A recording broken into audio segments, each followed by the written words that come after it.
Good morning, all. Nice to be here, as it always is, and it's especially nice to be here on this sunny October day.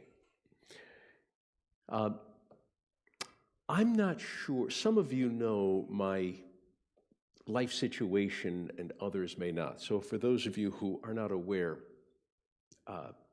my wife commutes between here and Los Angeles for her work.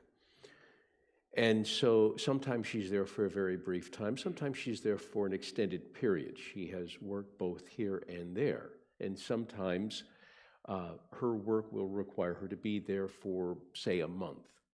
Well, because I kind of like being married, I go to Los Angeles a fair amount. And I just got back. This is a very appropriate theme for today for me because this is a very new beginning, a very exciting one. What happened was her journeys back and forth to Los Angeles several years ago, it got to be to the point where spending money on hotels was just ridiculous. So she was able to find a friend who had a wonderful house, and we started renting from her. And it was a great situation because the part of the house that we rented was really kind of sequestered from other areas of the house. And so we had our own master bedroom, a guest room, and a private bathroom, and then a shared living area, shared kitchen. And the woman who owned the house was a friend, so we got along very, very well. But this woman, her name is Shar. Shar went and fell in love and ruined everything. So she and her man are now sharing that space, which meant that Teresa and I needed to find new digs. See, this is the thing. Sometimes we find new beginnings and sometimes they find us. And we have to be able to manage both situations. So all of a sudden, Teresa, it is left to her to find a new place. And over the summer, she spent the entire summer here, and she spent the entire summer here looking for a place to go back to in Los Angeles. And her time online was not as pleasant, if you will, not as efficient as she would have liked it to have been. Then she finally goes back last month and looks at these places in person, the places that she was looking at online. And people can really lie. Do you know that? Oh my gosh. I mean, it was like a bad dream of Match.com, you know, where the online profile just didn't quite match reality. So she was going to all these places, and she was calling me, and she was so distraught, and she just did not know what to do. And I said, I affirm right now that we will find a place, we meaning you, you will find a place, and we will end up in a better situation than we were in. So she affirmed with me, but you know, she had all this past experience over the last couple of months of being disappointed. I had unbridled optimism because I didn't have to go house hunting.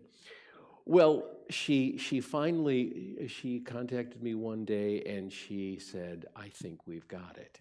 And lo and behold, she did get it.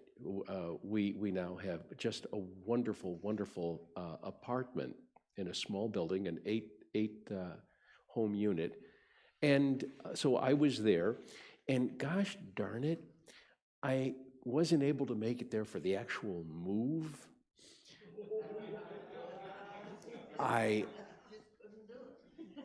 Fortunately, we have friends out there, and it was all taken care of. But by the time I did get there, which was a little more than about 10 days ago, there was still a lot of work to be done. And so we both did that. And we both realize what a wonderful new chapter this is. We felt the thrill of beginnings, and we made it sacred. And everything that goes into making a structure, a home, this is what we did, and we did it with intention and affirmation. So I wanted to talk to you a little bit about beginning. Could I have, oh, there he is. I don't know how long he's been up there. You're probably wondering, well, what's that doing up there? Well, for a very, very specific purpose. Ladies and gentlemen, this is Ganesh. Some of you may already know who Ganesh is. When I speak here at Unity, what I try to do is bring that which is from my Hindu tradition into Unity, because there is so much that one resonates with the other. Now, normally I speak from the point of view of what we call Vedanta and yoga. Vedanta is essentially the what. What is the nature of God? What is the nature of our relationship with God? And if you were to study Vedanta, you would go, well, that kind of sounds like Unity. Of course it does. That's why I'm here. And yoga, aside from the postures, aside from the physical expression of yoga, which is only a small adjunct, yoga is the how. How do we reach our highest potential? How do we attune into that God self that dwells within, such as through meditation and selfless service and and devotion, all of these different aspects. So I normally speak from Vedanta and yoga. I may not use those words, but that's where I come from. I rarely, actually, I don't think I ever have here, delved into our mythology. Hinduism has a very rich mythology, and I want to remind you that the term myth or mythology, whenever you try to connect it to religion, some people are very offended. You know, if you were to say that the story of Noah's Ark is mythology, or the creation story of Eden is mythology, some people get pretty upset about that. In Hinduism, we embrace those stories which may not have a historical foundation, because we acknowledge what one of the great Greek philosophers said when he defined myth. He said, a myth is something that never was, but always is. Think about that. That the power of a myth, a true myth, it can be greater and have more impact than a story that is historically real. So, in Hinduism, we have this rich mythology and mythological gods and goddesses that are very important to how we define ourselves. And the reason that Ganesh is up there today is because Ganesh is the auspicious god of new beginnings. So I want to talk a little bit about Ganesh. First of all, everything you see has deep symbolism, right? So why does Ganesh have an elephant's head? When I take middle schoolers through the Hindu temple and I show them our statue of Ganesh, I ask them, why do you think Ganesh has an elephant's head? And nobody seems to know. And I tell them, well, it'd be kind of silly if he had a hippopotamus head, wouldn't it? So Ganesh has an elephant's head. I'll tell you the story behind the elephant's head in just a moment. But notice that, for one, he's carrying an axe, right? Oftentimes when you see Hindu gods and goddesses, they have multiple arms, because everything that either is in their hand or their hand is doing is an aspect of God. Right? So remember that these gods and goddesses, such as Ganesh, are all simply smaller forms of the great one absolute God. So Hinduism is not literally polytheistic. It is monist, meaning that everything it has its source in one absolute being, which is God or Brahman. So the axe, that is to sever our attachments, right? One thing that keeps us here, one thing that keeps us down is our attachments. It doesn't mean that we can't love our family. It doesn't mean that we can't be committed to righteous causes or our livelihood and all of that. But there is a certain attachment to things and to people that, if it is too strong, keeps us from realizing that divinity. So there is a certain amount of detachment that is important in physical, or rather spiritual growth. Then we have the lower, it's on our right. Do you see that little ball that's in his hand? That's dessert. That's called a Ladoo. It's a sweet. And this is indicating the sweetness of God, that if we come into the presence of God, we will feel that sacred sweetness. And so Ganesh, you say, come on, look what I've got for you.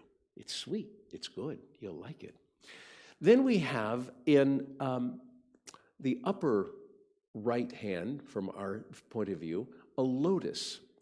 And the lotus is an icon in Hinduism and in Buddhism that is very powerful. What it means is this: where do we find a lotus? We find a lotus on a pond. And ponds, unlike rivers or oceans or lakes, are very, very still. And so the lotus sits on this still pond. Beautiful. It could be surrounded by moss or icky water, whatever it is, but there is this beautiful lotus sitting there. But if one was to dive into the pond and swim to the bottom, what would one find? One would find icky, gooey goop, right? That is what is at the bottom, not a nice rock bottom or a sandy bottom. No, your leg would probably go all the way in to this goop. And the roots of the lotus go into that goop. The understanding is that we need to be like the lotus flower, in that we are in this world, and the world can be goopy. It just is, right? But our consciousness should simply float above as best as possible, beyond all of that.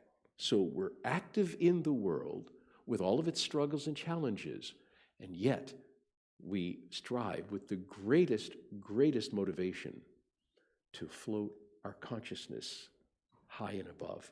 And then finally, the lower left-hand corner is just this. This is called abhaya. This is a mudra. This is a sacred gesture. And it says, do not fear. All of that in that icon. And the elephant's head. Well, here's the story of how he got that. There's the great god Shiva and the great goddess Parvati. And the two are married, if you will. And one day, Shiva they live in the Himalayas, and one day Shiva was ready to go on some adventure to do whatever gods do, he was going to go do it. And Parvati said, well, you go do your god stuff, I'm going to take a bath. Okay. So she goes into her chamber, and Shiva goes off, doing whatever Shiva was going to do. And Parvati decided she did not want to be disturbed. So from the very dust of her skin, she created a son, Ganesh. And she said to Ganesh, I want you to stand by the door and let no one in while I take my bath. Okay, very good. So Ganesh is posted outside the door. Parvati is in the bath. And Shiva comes home. Shiva sees this young person guarding the door and says, he tries to push this person, whoever he is, aside. I'm going to go see my wife, Parvati. And Ganesh won't let him in because Ganesh doesn't know who he is. And so they tussle, and boy, do they tussle. And Shiva is always seen with a trident, and Shiva, with his trident, decapitates poor Ganesh. Well, Parvati comes out of her bath and says, "What's all this commotion?" And Shiva says, this young scallywag wouldn't let me in to see you. And Parvati says, "That's my son. I created him. Now you bring him back right now." And Shiva is like, "Well, geez, what am I going to do?" Now, why he is a god, he is a very powerful god, why he doesn't just attach the head of Ganesh back to the body and reanimate him, I don't know why. But then again, there wouldn't be a good story if he did that.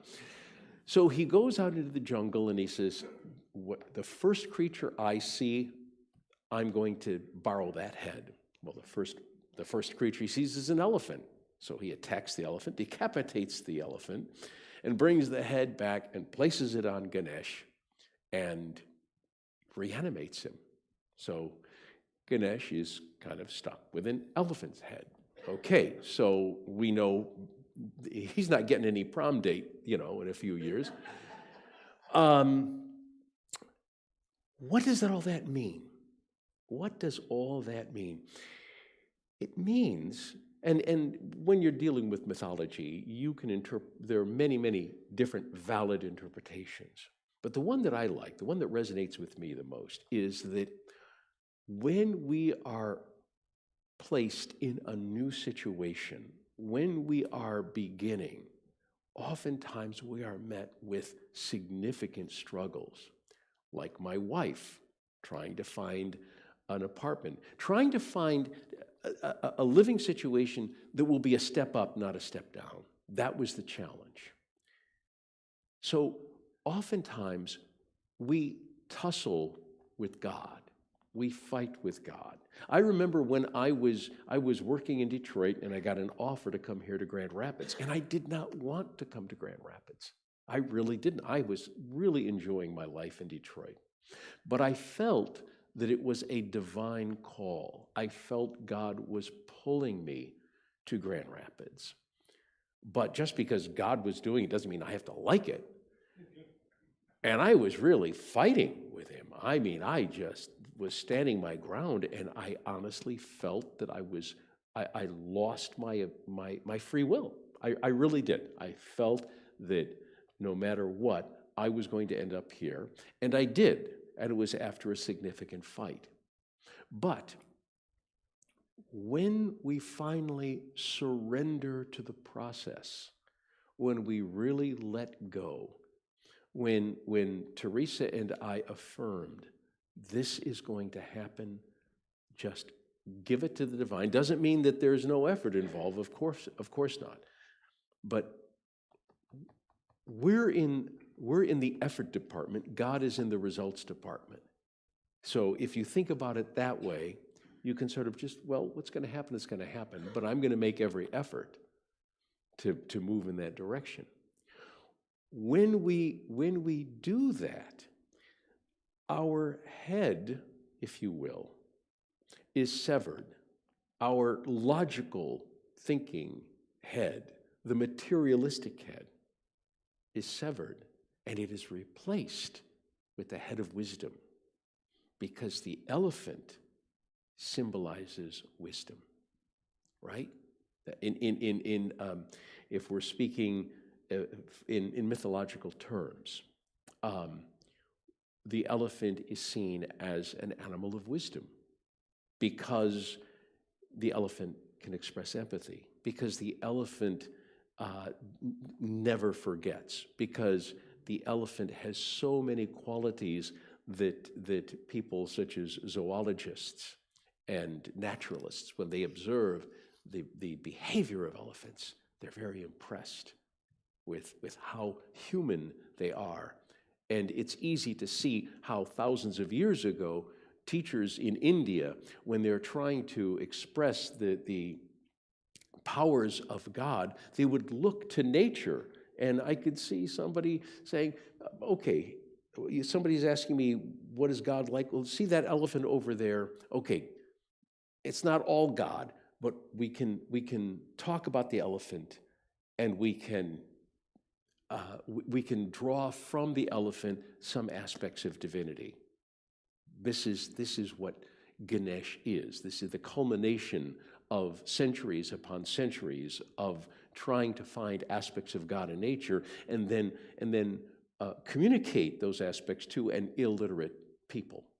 And then you end up with this, which is kind of colorful. And Ganesh, by the way, is the favorite of so many. When you ask when you ask Hindus, who's your favorite deity? So many of them will say, well, Ganesh, because he's so cute. And he never got that prom date, so somebody has to love him. So this is how we make beginnings sacred. I remember when Teresa and I bought our house, we were advised by a friend, before you move anything in, when the house is absolutely empty, and you have all of your stuff in the truck or whatever, you walk in with a picture of Ganesh, you place it on a mantle, you light a candle, and you simply affirm a new beginning and make that beginning sacred. So when we have beginnings, as it says in the Daily Word, let us do it from a point of sacred thought, sacred intention.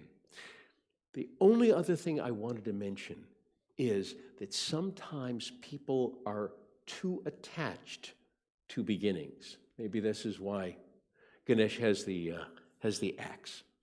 By that I mean, for instance, some people, they are in love with falling in love. They love the idea of the beginnings of relationships. And the beginnings of relationships, of course, they do have that magic, right? Because, love can make you stupid. And so the idea of idealizing someone in the beginning of a relationship, of not having to deal with the meet, the angst, the challenges of a real relationship that weathers the storms, people who want an easy exit to find yet another beginning. Obviously, that is not the highest behavior. Sometimes, of course, relationships do have to end, and that is good, and you do have to move on. But there are some people who are predisposed to not wanting to follow through with relationships. Same thing with jobs, right? When you just are so dissatisfied in the first moment when you come to a challenge, well, that's it for me.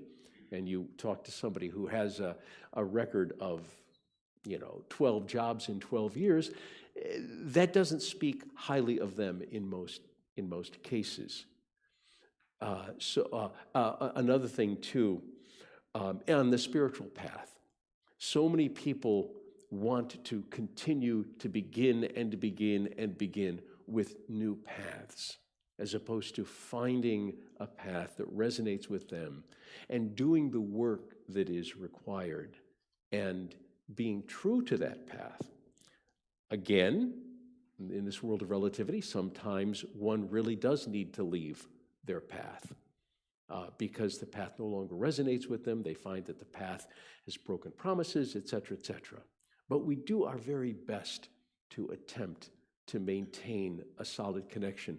On my radio show, I remember years ago, I interviewed this guy, and he had all of these credentials, and he was initiated into like 10 different traditions. And I'm reading his biography, and he was initiated into this Hindu tradition, and this Egyptian tradition, and this Gnostic tradition. And I'm thinking, okay, this is a guy who loves to get initiated. But, and this was proved in the interview when I was talking to him, that nothing was deep. Nothing was deep. He simply went from one tradition to another, found out how he could get some sort of credentials to call him a 10th degree Grand Poobah of some sect or another. And then he was good. Okay, I've done this, now I'm going to move on. It is good to give it your all, And if you do have to move on, of course you move on. But if you talk to somebody who's been a member of 20 different churches, temples, synagogues, or whatever in 20 years, again, doesn't seem like they are really reaching into their highest self when they're doing that.